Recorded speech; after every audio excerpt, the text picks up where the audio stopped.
Hola, muy buenas, bienvenidos a un nuevo videopodcast de Vidas Rurales, el primero de 2025 y hoy con una figura de la arquitectura en la Mancha Toledana, un maestro albañil además especializado en técnicas de construcción tradicionales y algunas técnicas de construcción alternativas. Luisfer, muy buenas. Hola, muy buenas. ¿Qué Bienvenido. tal? ¿Qué te ha parecido el Silo Verde y la Mancha? Encantador.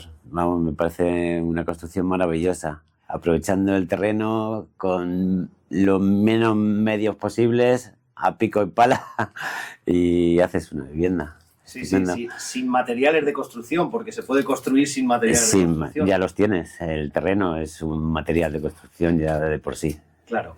¿Habías estado alguna vez en algún silo de esta zona o habías conocido silos más pequeños? De esta zona no, la verdad es que no conocía ninguno y sabía que lo sabía porque el terreno lo favorece, pero no conocía ninguno.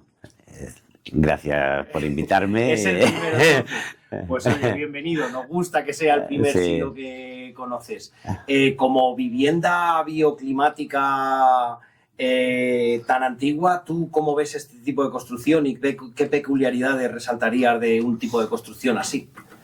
Pues es lo económico, sobre todo pensando en la época en la que se construyen,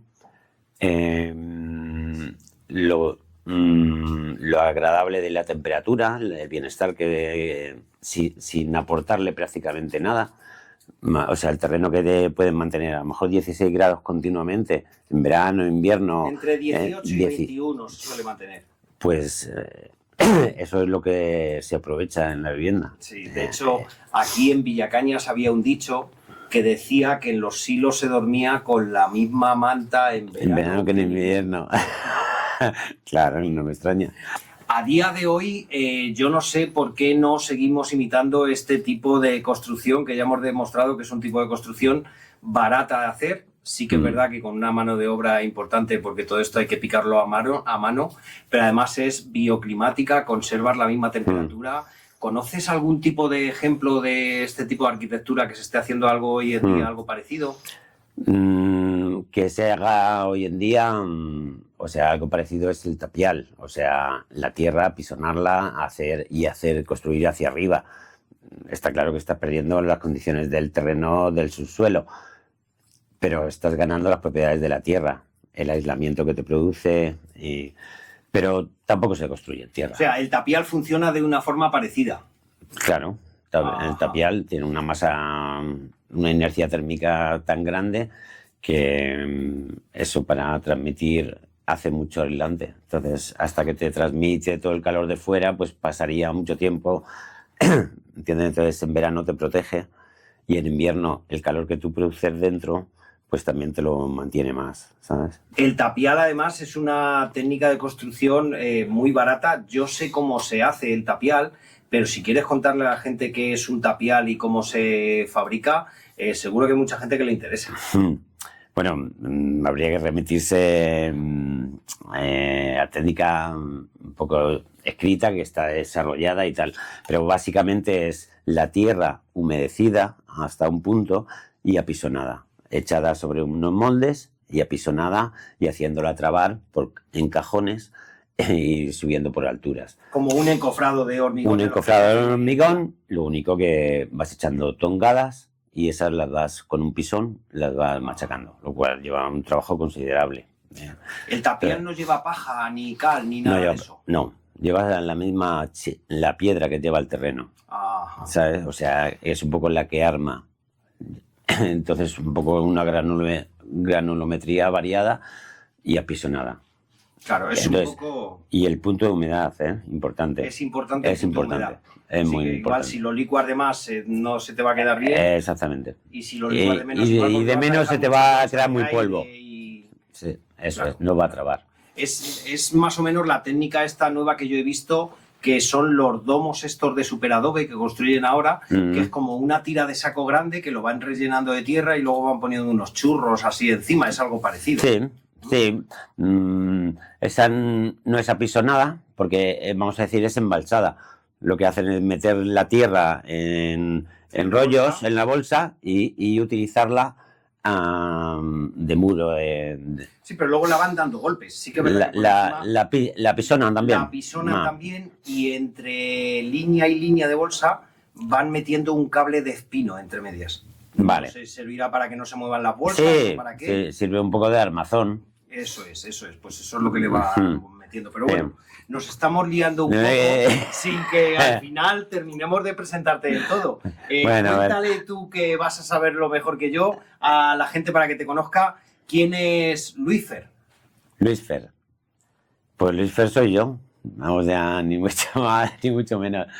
Pues yo, mi padre ya era maestro albañil y desde muy pequeños nos llevaba a trabajar a las obras. Él trabajaba en Madrid, venía los fines de semana, y los fines de semana no tenía otro hobby que comprar un solar y construir una casa. Y desde muy pequeños nos llevaba a trabajar con él. Te empezó a picar eso de la construcción. Me empezó a molestar. Porque... sí, más bien. Porque yo la verdad es que prefería ver la película de los sábados de mediodía y tal, y nunca las podía ver.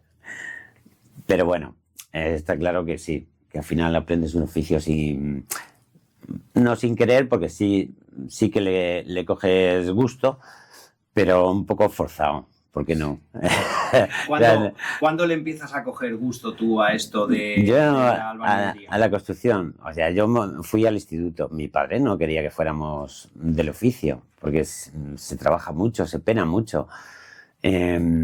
Y nos procuraba estudios. Lo que pasa que yo no hice hasta COU y ya no quise seguir estudiando. Entonces, para mí fue súper sencillo unirme a trabajar en la construcción, que era donde ya estaba mi padre.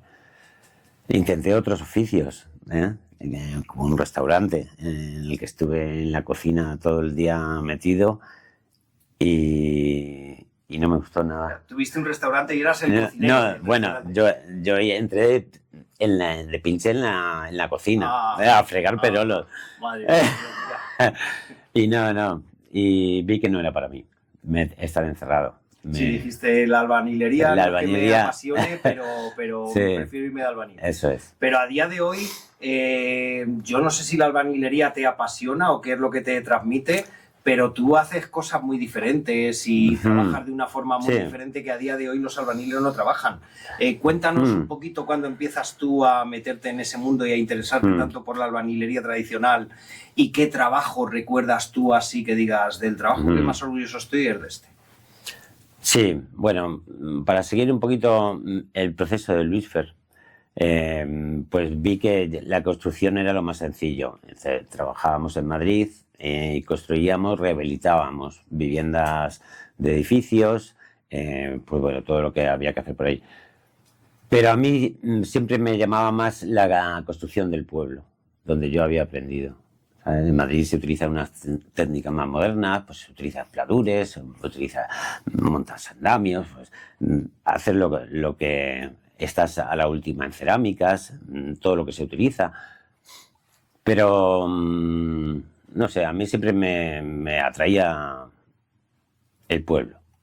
Entonces, allí formamos una empresa, tuvimos trabajadores, y yo llegó un momento que ya aquello no era lo que quería y tenía que volar.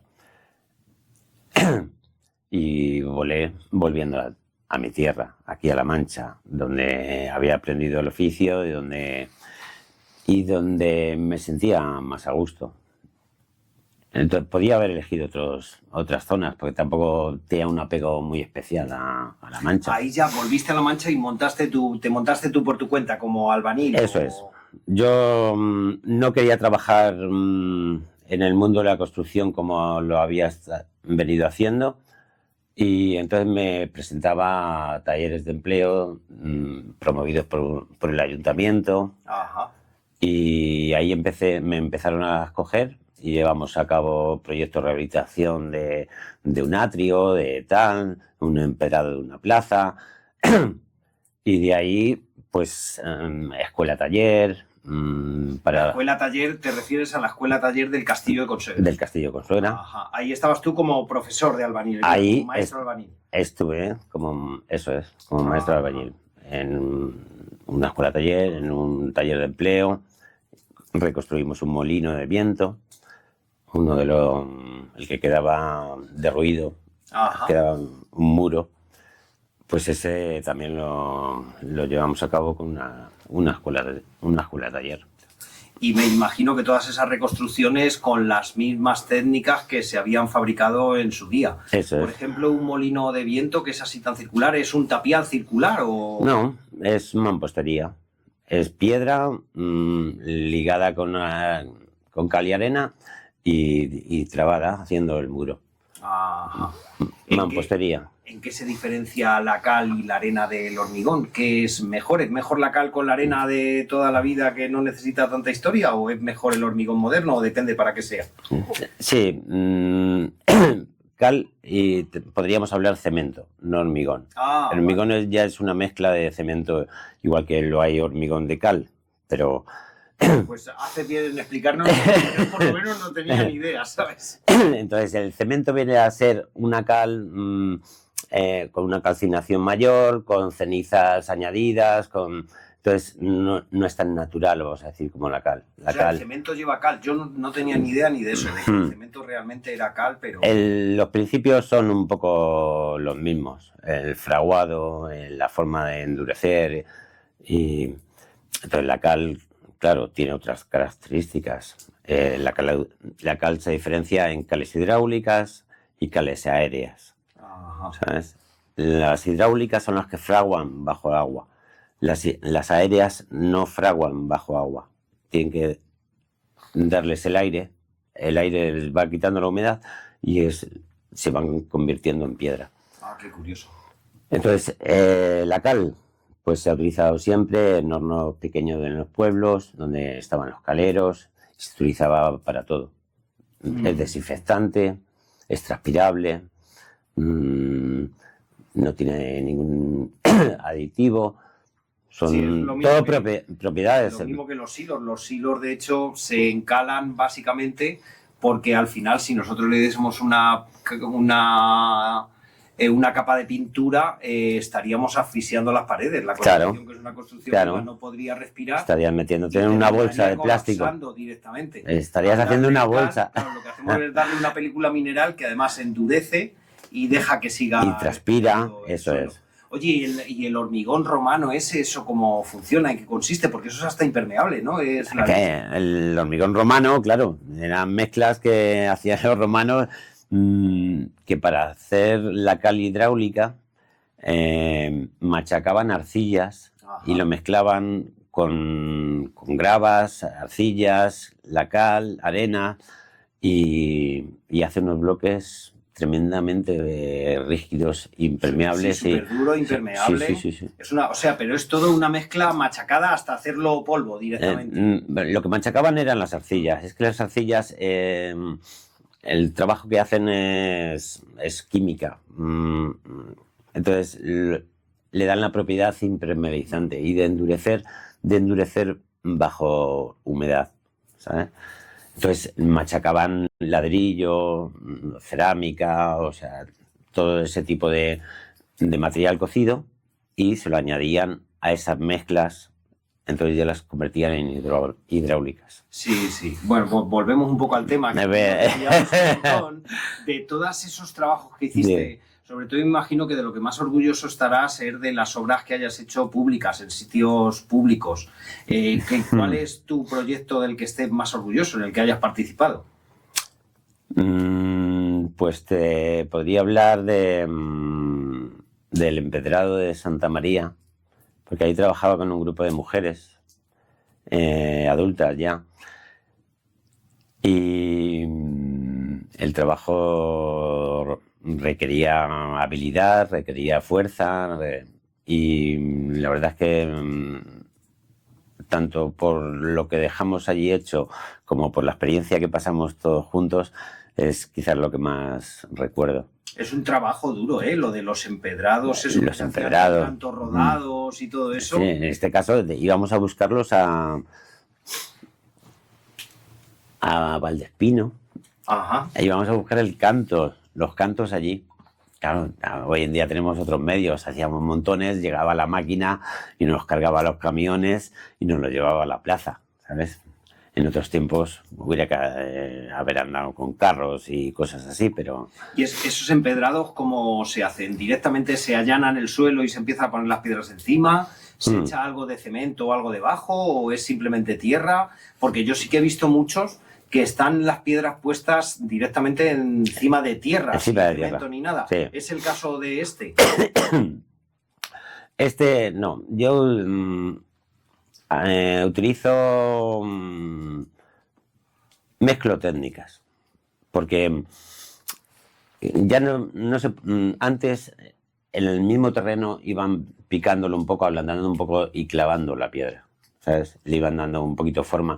¿Por qué? Porque movilizar la tierra tal tienes que tener medios y tal, entonces lo hacían lo más sencillo posible, lo más... Que a lo mejor para la utilidad que lo vas a usar es un trabajo que ni siquiera compensa meterte en hacer más historia.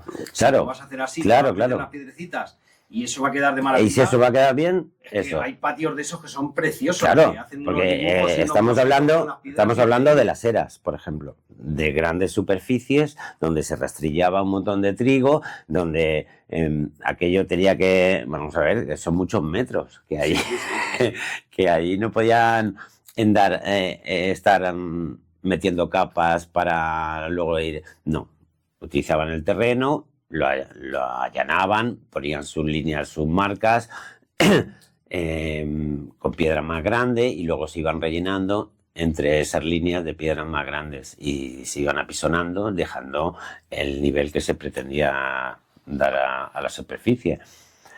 Entonces en Santa María yo utilizo, pues, van a pasar camiones, van a tal, y yo hago mezclas de mortero bastardo y con arena y un poco semiseca, una pasta semiseca, y entonces eso lo utilizo como si fuera la base de la tierra. Y ahí clavo las piedras, ¿sabes? Hago un mortero semiseco que luego, cuando endurece, es rígido, ¿sabes? Pero absorbente. Sí, como lo que echan, eso lo echan mucho cuando van a poner algún suelo y el suelo no es muy igual, echan eso, ¿verdad? Que es una mezcla de arena con cemento. Eso es. Pero que no lleva agua, o está muy poquito humedecida. Claro, está humedecida, pero no le sobra agua. Entonces se trabaja como una pasta seca, pero que sí va a endurecer porque ya tiene humedad, ¿sabes? Entonces eso deja más poro, entonces el agua puede penetrar hacia abajo, es transpirable y es rígido, ¿sabes? Entonces es un poco mezclar, utilizar, según las técnicas que conoces, pues tú haces uso de ellas. O sea, que ese es tu trabajo estrella, del trabajo que se siente orgulloso. Sí, bueno, luego... La iglesia de Santa María de Consuelo. No, bueno, sería el atrio. No, pero el Hotel La Vida de antes también estoy muy orgulloso de ello. Ajá, el Hotel La Vida de antes, que es una casa señorial antigua en Consuegra, que está ahora reconvertida en hotel. Eso es. Cuéntanos qué podemos encontrar ahí, Pues... cuáles fueron las dificultades a las que te enfrentaste ahí, porque hacer que una casa de esas termine siendo un hotel, imagino que tendrá unos requerimientos técnicos. Sí, claro. Sí, hombre, ahí interviene mucha gente. O sea, hay un arquitecto... unos arquitectos que hacen un diseño de cómo transformar esos espacios existentes en un hotel. Tienes otras necesidades, tienes otros servicios, entonces partes de un proyecto. Ya tienes bastante trabajo hecho. Entonces ya solamente es saber por dónde ir metiendo mano a lo que hay. Entonces, bueno, y pues rescatar allí había una cueva que estaba totalmente lodada, hundida de bóveda y lodada por lo que fuera. Pues esa pues la rescatamos, la vaciamos, tal, reconstruimos la bóveda y se utiliza hoy en día. Claro, eso sería un trabajo completamente a mano, porque ahí meter maquinaria y todo eso... Pues hay una ventana que da un poco ahí, abrimos el hueco hacia la calle, una máquina metía el cazo lo que podía y a mano íbamos acercándole a mano al cazo todo lo que podía ir sacando. Madre mía, qué barbaridad. Lo que decimos de las mezclas técnicas, aprovechas la maquinaria y la mano de obra intenta reducirla. Sí, pero esas casas manchegas todas tenían una cueva que era la despensa. Es muy común en las casas estas antiguas manchegas encontrarte esas cuevas, ¿verdad? Claro, cuando no tenía refrigeración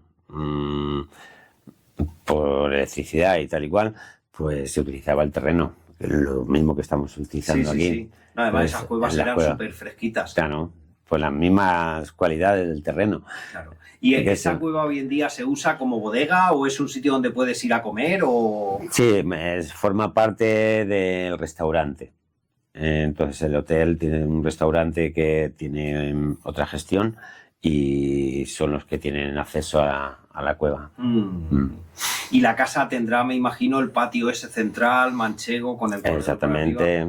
Yo adoro esos patios. Yo me crié en una casa con ese patio central manchego y era una pasada lo bien que se estaba ahí en el patio. Además, estaba pensado prácticamente para el verano, para poder hacer vida ahí en verano al fresquito. Eso es. Háblanos de esos patios que tú seguro que lo puedes transmitir mejor que yo, que entiendes la construcción mucho más. Bueno, yo no he llegado a vivir en un patio así manchego, ¿eh? Entonces, sí, pues conozco que las casas grandes sí tenían un patio donde distribuían las habitaciones de hacia los lados, pero era un sitio ventilado, fresco, protegido del exterior. Y claro, era lo que le daba, vamos a decir, un carácter bioclimático a la vivienda, ¿no? Entonces, yo no he llegado a vivir en una casa de esas. Yo lo recuerdo. De hecho, en verano, me acuerdo, yo he dormido en colchones de lana. La lana, cuando llegaba el buen tiempo, era cuando se lavaba, porque claro, se secaba mucho más rápido. Y donde se desarmaban los colchones era en el patio ese central. Claro, el que lo tenía. Directamente se llevaban todos los colchones ahí se hacía un montón, yo recuerdo un montón gigante de lana. Sí. Claro, y variabas. Y le dabas a la vara. Bueno, yo creo que más miraba y estocaba, ¿sabes? Porque a mí eso me pilló de bastante niño. Porque vaya trabajito también pero lo de variar, ¿eh? Era una pasada. Pero claro, yo recuerdo que en la casa donde yo me crié vivía mi tía, vivían mis padres, vivían mis abuelos. Entonces, a la hora de variar los colchones, pues a lo mejor había que desmontar 10, 12, 15 colchones. Imagínate el montón de lana que se generaba allí. Y yo me acuerdo de las mujeres ahí pues haciendo cosas con la lana, trajinando. Claro, y yo andaba por allí pues estorbando.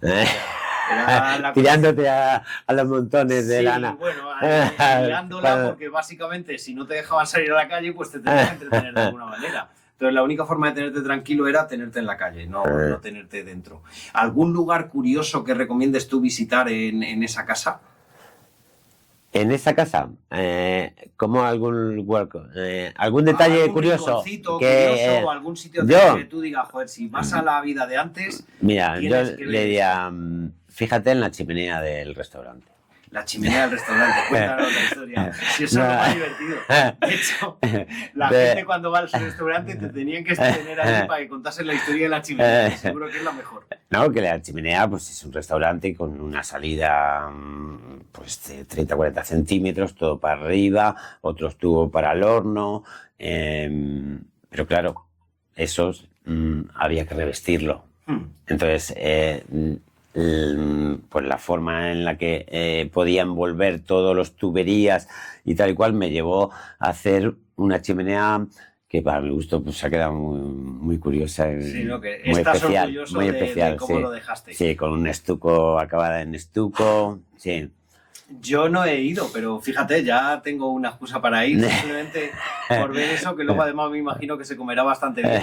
Entonces, sí, creo que sí. Claro. Sí, también se hacen actividades también ahí, ¿verdad? De conciertos o certámenes de poesía y cosas así. Exposiciones de pintura, sí. Sí, es un hotel que intenta dinamizar un poquito o ser un poco lugar de muestra cultural o de Sí, es un sitio que hay que visitar. Yo lo he visto Sí. por fuera, pero intentaré entrar dentro cualquier día de estos. Sí, hombre. Y ahora, Luífer, tú ya estás viviendo en una vivienda autosuficiente que además te has montado tú de principio a fin. Sí, bueno, te corrijo un poquito. Yo ya adquirí una nave, o sea, una parcela que estaba iniciada con pozos, vallados, árboles plantados, un proyecto de segunda vivienda que se quedó a medias y que yo adquirí. La adquirió un amigo, o sea que bien, todo bien. Y ahí es donde yo ya desarrollé mi proyecto de vida actual. Entonces, vivir con mi pareja, hacernos una vivienda dentro de la nave, hicimos una vivienda. Ajá. No, tampoco queríamos hacer más construcciones. Entonces, dentro de la vivienda, hicimos dentro de la nave, que era una nave de placas de hormigón, entonces, que no es la mejor construcción, bioconstrucción posible, pero bueno, es lo que hay. Y también el reciclaje Sí, es importante, ¿sabes? Bueno, el reutilizar. El reutilizar. Más que reciclar, Sí. reutilizar. Reutilizar. Todo el mundo está con reciclar. Bien. Es más importante reutilizar Reutilizar. que reciclar. Exactamente. Entonces, ahí dentro de esa nave hicimos ya con termoarcilla unos muros y todos unos techos abovedados, que de lo cual también me siento muy, muy orgulloso, porque nunca había hecho bóvedas de crucería o de paraguas, y ahí me lo planteé y fuimos haciéndolo. ¿Qué ventajas tiene ese tipo de bóvedas? ¿Ventaja o simplemente...? Ventajas, pues que, por supuesto, estéticas, acústicas, y luego, pues que ahorran material, porque son bóvedas al aire. Tú vas formando una bóveda y no necesitas vigas que te soporten el peso de la bóveda, sino que la misma bóveda te hace la función de estructura. De estructura. Eso es. Entonces, lo mismo que pasa aquí, vamos. Lo mismo que pasa aquí. Eso es.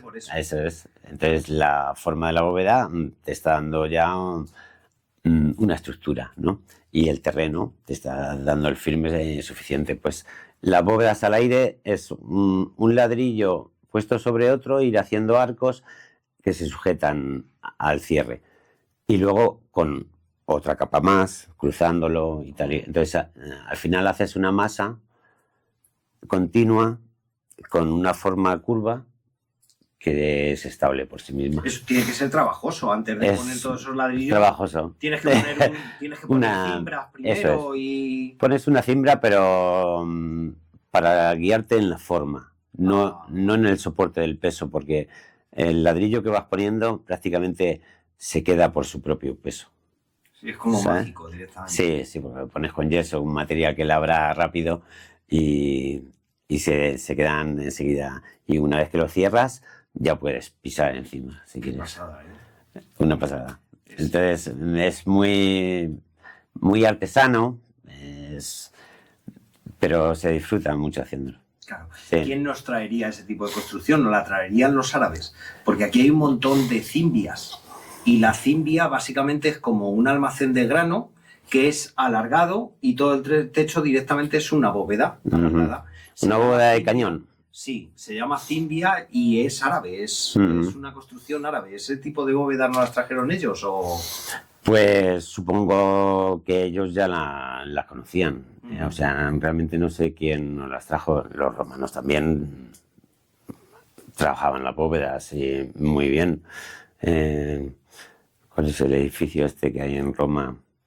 El Capitolino. Me parece que es toda una bóveda gigantesca con un agujero en medio. El Capitolino creo que es. No lo sé. Entonces, no lo sé. Históricamente no sé quién nos ha metido esto en el cuerpo, Sí, pero bueno, tú la hiciste así. pero es lo que hacemos.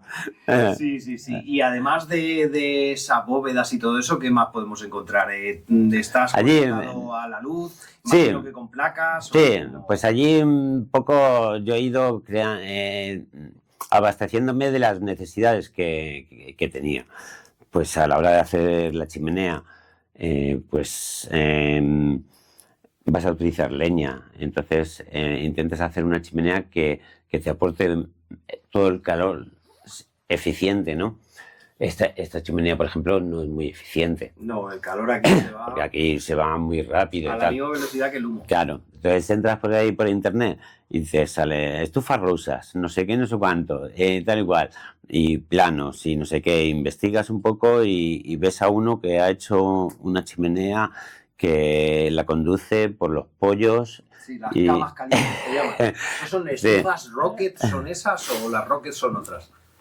Yo las conozco por estufas rusas. Ajá. O sea, cuando tú el calor de una estufa, de una combustión, te lo llevas, o sea, el humo, te lo llevas para aprovechar el calor por diferentes circuitos, estás aprovechando toda la energía de la leña.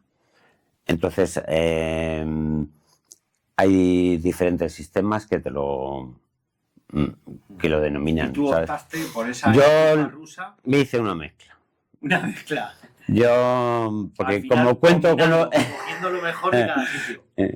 Entonces cogí lo que tengo, lo que me llega de la empresa esa que tuve en Madrid, que se quedó mi hermano, pues me llegan restos de que si un cassette de chimenea, que si material de ladrillo de no sé qué, que si... Y todo eso, pues según con lo que cuento, me construyo para lo que necesito. 100% reutilizado.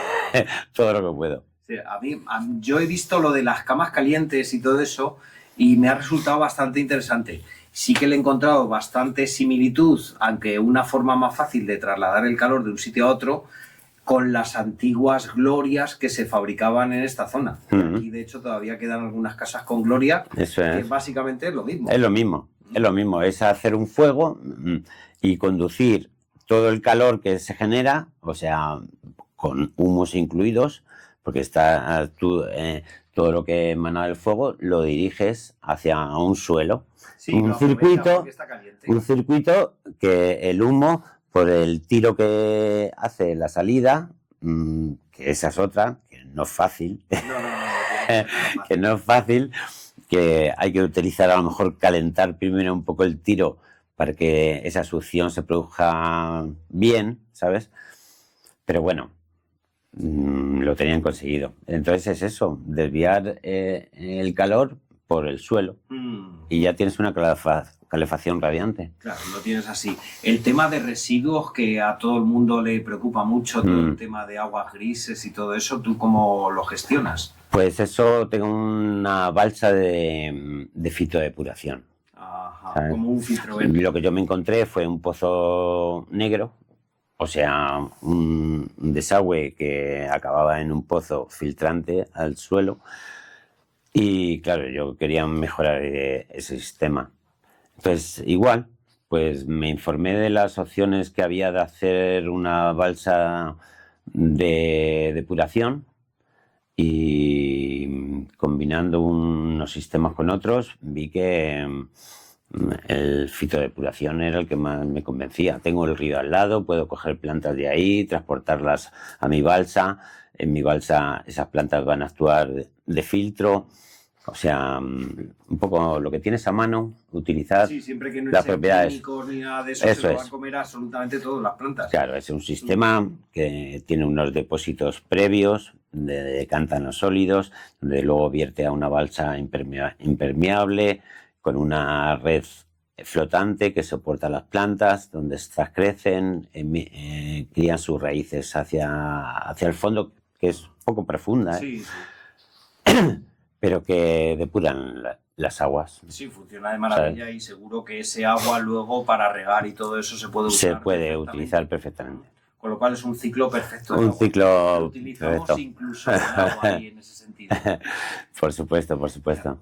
Oye, volviendo un poquito a tu vida, Tú ya hace muchos años, igual exagero un poco porque como buen manchego tiendo a exagerar, aunque sea sin querer, pero es fácil que hace ya 15, 20 años ya tuvieses la sensibilidad suficiente como para poner un refugio de animales domésticos que andaban sueltos por ahí, que en aquellos tiempos eran muchísimos, era una auténtica locura. Era veo que te has documentado un poquito de...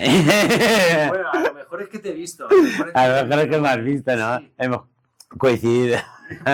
Puede ser que en aquellos años coincidiéramos. Sí, pues yo qué sé. Pues tienes otras inquietudes, ves otras cosas que ocurren a tu alrededor. La verdad es que con los animales pues somos muy sensibles y tal. El tema de los perros abandonados, pues en una época formamos hasta una asociación ecologista, ¿sabes? Con varias actividades, intentamos promover los nidos para aves, pusimos algún nido de cigüeña, nidos acernícalos, promovimos una plantación de árboles, cuando la asociación era de nueva creación, porque tenía un impulso, pero luego teníamos una actividad, recogíamos perros abandonados, los gestionábamos, los llevábamos a protectoras, pero eso es mucho curro. Eso es mucho curro. Y más en aquellos tiempos que había muchísimos perros abandonados. Por suerte, en ese sentido, creo que la sociedad ha evolucionado un poco a mejor. Sí, por suerte, sí. Habría que razonar un poco eso. Pero sí, hoy en día la realidad es que se ven menos perros abandonados, que hay más gente sensibilizada que actúa cuando, ¿sabes? Cuando hay un perro abandonado o cuando tal. Entonces, sí se ha mejorado en ese sentido. En ese sentido sí se ha mejorado. Luisfer, en esa casita que te has montado, como vives un poco fuera del pueblo y no tienes vecinos, imagino que también tendrás tus animalitos, tendrás tu huerto. Eso es. Pues también mi sistema de electricidad, porque tampoco pasa la línea eléctrica por allí. Todo con placas. A día de hoy puedes placas y molino. Con placas sin problemas. Placas y molino. Es un sistema combinado, muy sencillito, que pillé de segunda mano, porque fui a Albacete a por ello, a desmontarlo en una protectora de animales que fuimos a llevar un perro y lo iban a quitar y a mí me venía perfectamente en ese momento. Así que fuimos a por él y lo trajimos y lo montamos. Es un sistema pequeño, molino, 600 vatios, 3 placas o 4 placas, otros 600 vatios, pero suficiente para el consumo que tenemos. Vale. A día de hoy, ¿es viable vivir con un sistema fotovoltaico de esas características? Perfectamente, perfectamente. Hombre, no notar ningún tipo de restricción. Hombre, yo con mi sistema de segunda mano limitado y tal, pues tengo que estar bastante pendiente. Las baterías ya tienen 17 años y aún funcionan, pero ya no cargan igual.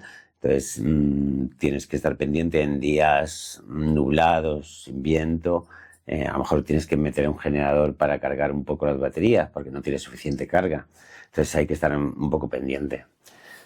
Pero vamos, un sistema de placas es suficiente, bien calculado para el consumo que se va a tener, es perfectamente viable, vamos. No hay por qué depender de las grandes distribuidoras. ¿Y por qué crees que hoy en día se fomenta tanto que te pongas placas solares pero que las enchufes a la red eléctrica en vez de enfocar esas ayudas al autoconsumo, que sería realmente lo limpio y lo responsable? Porque crear grandes parques fotovoltaicos o crear grandes parques eólicos a mí no me termina de parecer energía limpia. Ciertamente. ¿Por qué se fomenta tanto? Pues porque ahora hay que fomentar eso.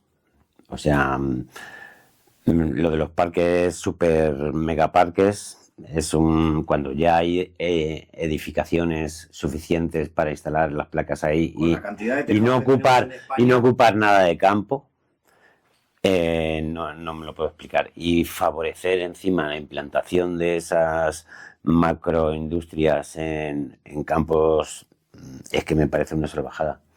pero hoy en día en la política que se subvenciona. Sí, y lo de no usar los tejados de las casas. Entonces, el no utilizar los tejados, que sí, que también se fomenta que utilices tu tejado, que te montan las placas para enchufarte a la red. O sea, para que seas un productor que produces a bajo costo, porque te lo van a pagar a un precio y ellos tu energía la van a vender a otro. Con lo cual a mí me parece un poco robo, pero bueno. Sí, es un poco robo porque ¿sabes? Es pasar la mano de obra barata a la superficie de generación de energía barata. Claro, claro. Es esclavizar tu casa de una... Claro, es hacerte productor y alguien está cogiendo parte de tu trabajo y de comisión. Sí, y se está enriqueciendo con eso. A costa de tu tejado. Las grandes compañías dicen, bueno, o sea, al final nos están produciendo todos ellos. Porque nos producen a un coste y nosotros la vendemos a otro. Sí, es perfecto, ya, ¿sabes? Madre mía, o sea, tienen ganado la sociedad de claro, consumo. O sea, lo que debería ser es que la gente fuera autosuficiente. O sea, tú tus placas, la energía que consumes, tú quieres consumir, quieres gastar menos, consume menos. Sí, que a día de hoy es completamente... Y no estés pendiente del precio de la luz a las 4 de la mañana, a las 2 de la tarde, a las no sé qué. Oye, y ya que hemos hablado de los perros, un tema del que no se habla mucho, ¿tú cómo ves este tema de las colonias de gatos? Porque a mí me parece que es algo que se ha hecho deprisa y corriendo, sin tener expertos en ecología y en etología supervisando ese tipo de trabajos, y que, bueno, pues puede ser que para los gatos que hay por ahí asilvestrados sea beneficioso, pero lo que es para el medio ambiente yo no lo veo muy beneficioso. ¿Tú cómo lo ves? Bien, ¿te refieres a las colonias de gatos de los núcleos de población? Sí, me refiero a las colonias de los gatos, de los núcleos de población, y me refiero a que cuando están muy en el centro del núcleo de población suelen estar bastante controladas y no afectan mucho, entre comillas. Habría que preguntarle, por ejemplo, a los gorriones comunes. Pero las que están ya en el extrarradio de las poblaciones, a mí me parecen auténticas salvajadas. Yo tengo dudas al respecto, porque por un lado, o sea, el tema de las colonias de gatos no es nuevo, o sea, los gatos los ha habido siempre. Entonces, ¿qué pasaba? Que las colonias se autorregulaban solas, vamos a decir, pero solas, ¿qué es? Que pasa el tractor y atropella a uno, que no sé qué, que viene una enfermedad y se lleva no sé cuántos, o que esos buscan recursos alrededor y viven de ratones, de pájaros, de no sé qué, no sé cuánto. El momento que la gente interviene a darles de comer, ¿no? O sea, hay una superpoblación porque empiezan a desarrollarse, entonces ya se empieza a intervenir de otra manera, la castración. Es otra forma de controlar las colonias. Entonces, cuando los gatos ya existen, ¿hasta ahora qué hacían? Llamaban a una empresa de ratización y aniquilaban las colonias. O sea, vamos a ver, o sea que el problema siempre ha estado ahí. Lo que pasa que hemos tenido menos escrúpulos a la hora de quitárnoslos de encima. Entonces, la gente antes, ¿qué hacía? Pues cogía los gatitos y los echaba al agua, recién nacidos o no sé qué. Había otra forma de controlar la población de los animales, de gatos. ¿Ahora qué? Ahora nos hemos vuelto más animalistas y esterilizamos para no tener que hacer esa salvajada, ¿no? Entonces, ¿qué hacemos con los gatos de las colonias? Porque ahora la administración ha empezado a intervenir, pero hasta ahora no ha intervenido en nada, ¿eh? Eran voluntarios los que les daban de comer, los que les llevaban al veterinario si había un caso no sé qué, los que le buscaban dueños. Sí, que bastante hacían con lo claro. Hacer algo más. Entonces, ¿qué pasa? En Maredejo, por ejemplo, creo que el ayuntamiento ya financia la esterilización. Entonces ya hay voluntarios que hacen un trabajo, pues coño, aprovéchalo y pon de tu parte para controlar esas colonias. Porque yo creo que se deberían crear espacios para eso, más bien. Espacios donde esos animales estuviesen de alguna forma confinados, no en una jaula evidentemente de 1 metro cuadrado por 1 metro cuadrado, sino que ellos tuviesen un espacio cerrado donde se les limitase el acceso a otro tipo de fauna, la que no le prestamos nunca atención, la fauna silvestre. Sí, mira, es que yo con el tema de los gatos, nosotros donde estamos, en el medio rural, tenemos una colonia, tenemos 20 gatos allí, que nosotros hemos llevado muy pocos y esterilizados, y llegan y se instalan por allí. Entonces, ¿qué haces? Yo sé que allí hay árboles, allí hay mucha fauna, muchos pájaros, muchas palomas. Yo sé que los gatos cazan, pero pienso que cazarán menos si tienen la tripa llena que si la tienen vacía. Yo siempre les tengo pienso para que coman, ¿sabes? Y me duele mucho cuando veo plumas de colores así por el suelo. A ver, siempre va a cazar menos un gato con la tripa llena que vacía, pero al final los felinos son felinos y tienen un instinto de caza muy fuerte, entonces hay veces que cazan incluso sin tener hambre o incluso pueden cazar como ofrenda y directamente que abras la puerta de tu casa y te encuentres justo delante de la puerta un pajarito. Un ratón, eso es una ofrenda del gato que te está haciendo directamente. Sí, la pelota. Eso es, la pelota. Pero claro, date cuenta que en sitios como Italia, Grecia, parte de la culpa de la desaparición de especies como el gorrión común es por culpa de los gatos. En esos sitios ya no hay gorriones. O sea, imagínate que desaparezca el gorrión. El gorrión, de hecho, hoy en día es una especie en peligro de extinción. Yo no pienso que sea por los gatos. Vamos. No, totalmente por los gatos. Porque en mi parcela gorriones hay. Te puedo decir que hay, porque vale, el gato tiene su instinto cazador, pero el gorrión también tiene su instinto de supervivencia. Eso es, ese le tienen todos. Entonces va a estar muy al loro de donde está movimiento, no tal y cual, y a ver si puede ir a por el trigo de esa gallina, que está muy rico ahí. Ese le tienen todos, pero fíjate, yo ya te digo, evidentemente yo la imagen me la creo desde un punto de vista más ambiental y más acostumbrado a la fauna silvestre, que es con lo que trabajo a diario, pero sí que he visto gatos cazando escribanos palustres, que son paseriforme en peligro de extinción. He visto una colonia de gatos muy próxima a un jaulón de aclimatación de cercetas pardillas, que es otra especie de peligro de extinción. Entonces, por eso te digo que creo que es algo que está bien pensado a primera vista, pero que se debería haber hecho mucho más y no dejarlo en manos de la gente y del voluntariado, como siempre. Al final el pueblo que se apañe, que directamente arregle los problemas. Claro. Se deberían haber puesto más medios y ese tipo de colonias de gatos que se mantengan mucho más controladas. Sí, sobre todo las que puedan crear un problema evidente, ¿sabes? O sea, yo creo que por lo menos actuar en las que están cerca, como tú hablas de áreas de otras aves, o me parece normal. Pero si son susceptibles de crear un daño importante, pues directamente creo que se debería. Sí, porque el futuro de las colonias, ¿cuál es? Si esterilizas a los animales, se supone que el futuro es cero. Entonces, lo de hacer sitios concretos y tal, pues a lo mejor es, mira, estos son los que hay, a ver lo que duran en el espacio, en nuestro espacio. Están viviendo con nosotros, realmente. Son animales... No sé, yo es que ya te digo, es que lo curioso de esas colonias de gatos, el principal problema que tienen creo que es que están en un sitio donde no deberían estar. Pero curiosamente, cada mes o cada 2 meses, en esas colonias de gatos aparecen gatos nuevos. Bueno, eso es otra cosa. Sí, que cero no va a ser. Claro, es que el cero no va a ser posible.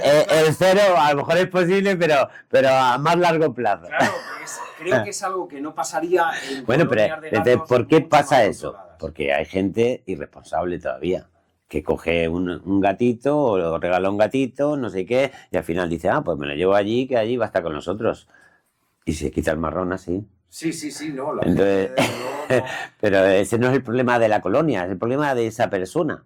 Lo está generando esa persona, ¿sabes? Sí, pero que es básicamente por eso, porque no piensan mucho las cosas y porque no se dan cuenta de lo que realmente es un animal. El hombre ya de por sí es un animal desnaturalizado completamente, y lo que hacemos con todos los animales que van cayendo en nuestras manos es que los volvemos a desnaturalizar y los hacemos perder su condición. A la vista está que vestimos a los gatos y a los perros, les pintamos las uñas, les teñimos el pelo y les ponemos kiki, ¿no? Sí, con lo cual eso es evidente. Y pensamos que fuera de eso ya no existe nada más. Y nada más lejos de la realidad.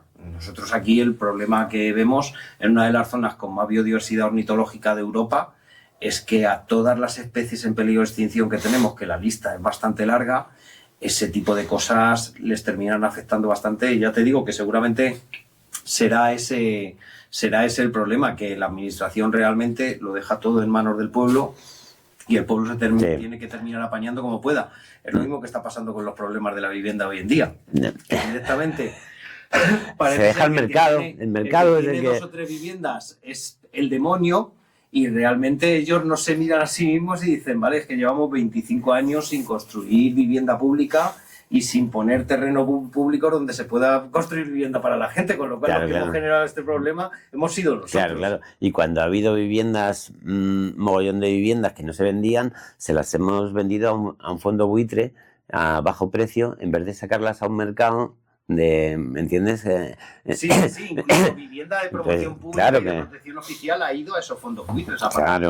Claro. Es algo un poco ilógico, que al final nos echamos las culpas unos a otros, entre defensores de las colonias de gatos, no defensores, entre propietarios de pisos, no propietarios de pisos, pero es que realmente al final todos estamos defendiendo posturas que son dignas. Sí. Es el que está por encima, el que directamente no está haciendo nada y nos tiene aquí pegándonos entre nosotros por algo que deberían hacer ellos. Claro. No, es que es así de cierto. Claro.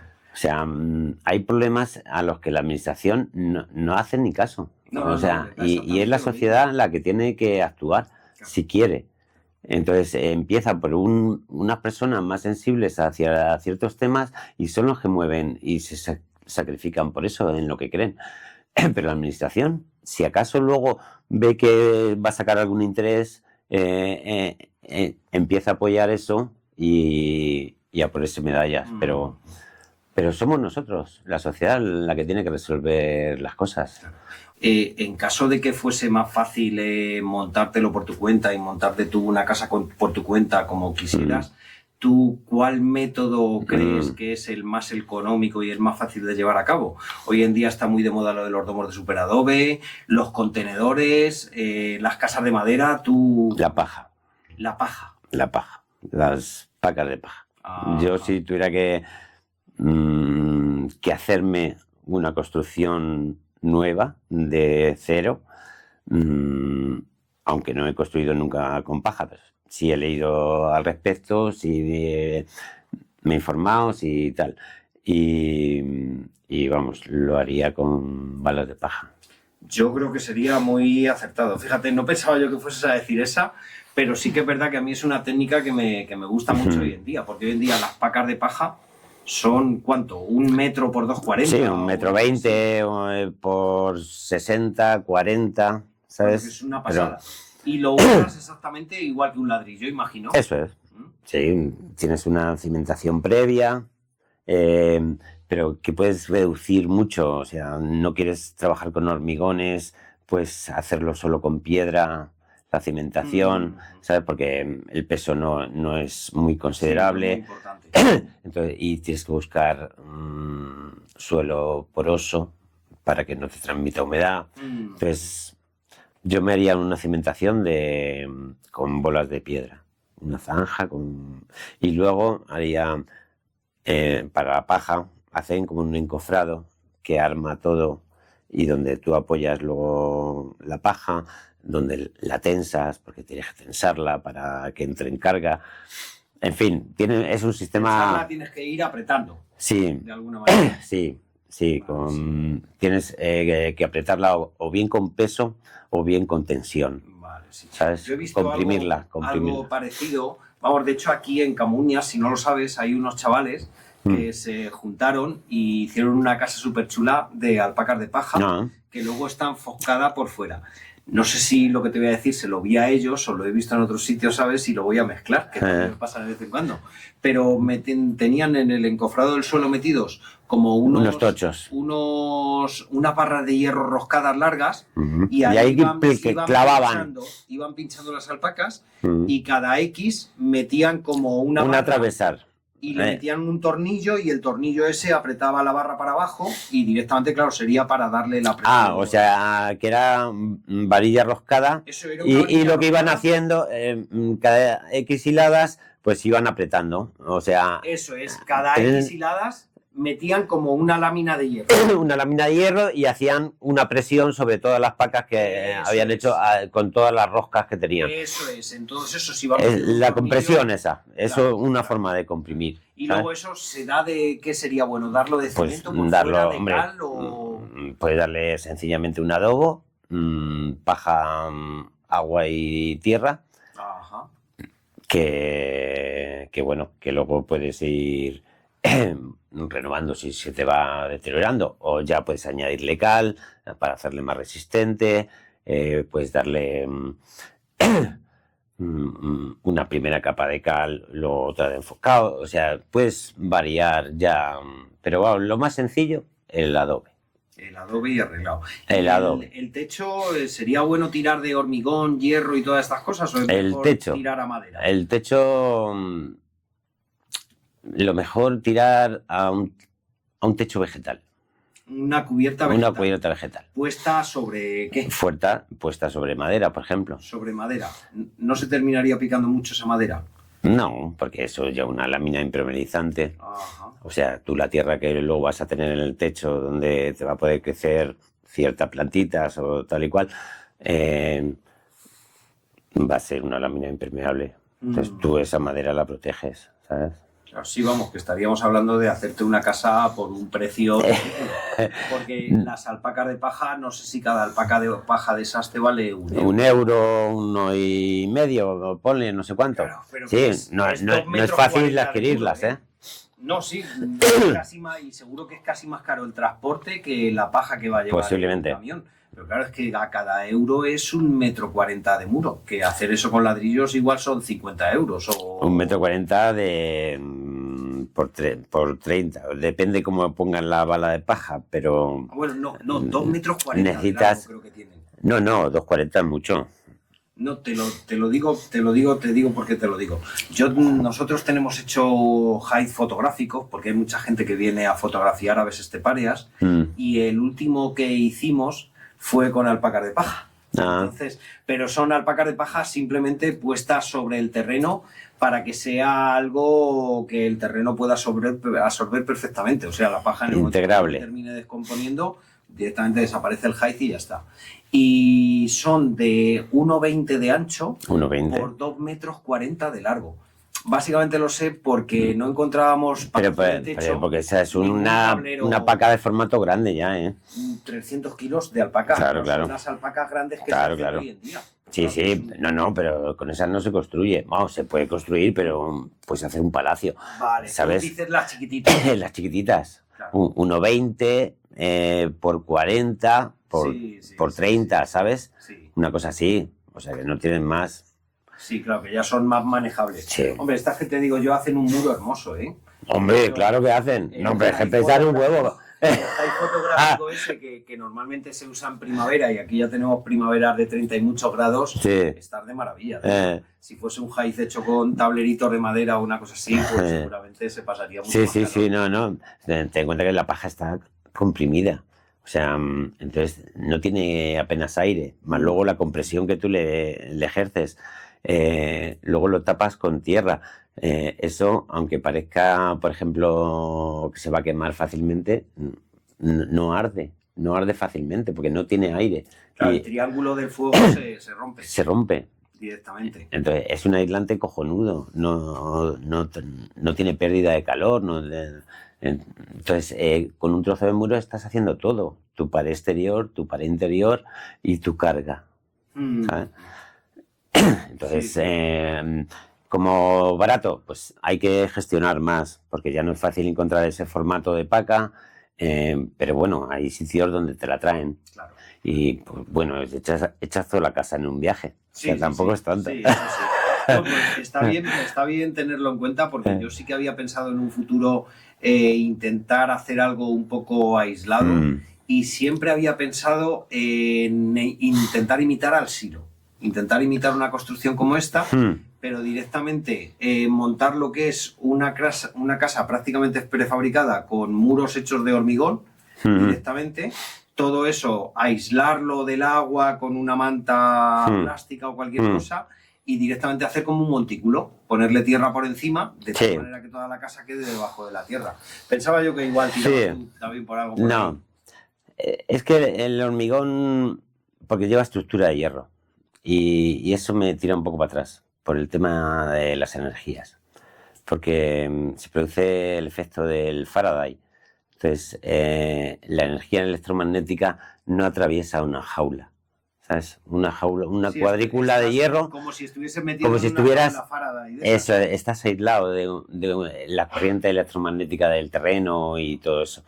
Entonces, las estructuras de hormigón intento evitarlas, ¿sabes? Pero me parece bien lo que dices, o sea, crear tu cueva al exterior y luego taparla, o sea, ¿no? Vamos a decir, elevarla un poco sobre el terreno, estás teniendo luz y mantienes las propiedades de esto, tendrías que echarle mucha tierra encima, ¿eh? Claro, la idea era pues una fachada exterior, simplemente dejar la fachada al exterior con varias ventanas y ya directamente todo lo demás que sea un montículo y que tenga como los silos, lumbreras, que sean lo que te den luz al interior, pero que salgan por encima. Sí, pero estás hablando de cubrirla con más de 1 metro de tierra. Date cuenta que yo no soy ni albañil ni arquitecto, con lo cual yo los problemas de los pesos y todo eso no están en mi mente, ¿me entiendes? Sí, yo no sé, en principio no se me ocurre como crear lo que hay aquí, crearlo ahí arriba. O sea, prefiero aprovechar lo que hay arriba y a lo mejor me planteo construir, pues ya que tengo la luz, pues aprovechando la luz, ¿sabes? Y lo de enterrarlo es aprovechando, por ejemplo, la pendiente. Si voy a construir en un sitio con pendiente, pues sí me lo planteo, ¿sabes? Aprovecho el desnivel. Eso es, aprovecho el desnivel y tal, y me lo está dando el mismo terreno. Pero el crearlo, ¿sabes? Para tener un poco la misma... No sé, me parece mucho movimiento de tierras. Luisfer, tú a día de hoy, si alguien te quiere contratar, sobre todo alguien que tenga alguna casa histórica o algún edificio que sea delicado, que hoy los a día de hoy no sepan cómo arreglar el problema, y ¿cómo te podrían encontrar? No, pues no, muy complicado, muy complicado. No... Pero para eso hay otros profesionales que pueden asesorar perfectamente y tal. No, yo no tengo tiempo. O sea, mi vida, la forma de vida que llevo, me lo requiere. Entonces no puedo dedicarme a hacer obras, no, solo trabajos puntuales que bien por cercanía, bien por compromiso, bien por interés, puntuales y pequeñas puedo llevar a cabo, pero no estoy el resto en del el tiempo mercado. Lo dedicas a otros menesteres. A mis menesteres, a proveerme la vida. O sea, en la parcela, pues en mi huerta, en mis animales, mis gallinas, mis perros, mis gatos, atender los animales que dependen de mí. Y el campo que tengo alrededor. Y tú mismo, que es bastante importante, que es lo que se nos olvida a todo el mundo, el autoconocimiento. Importante también.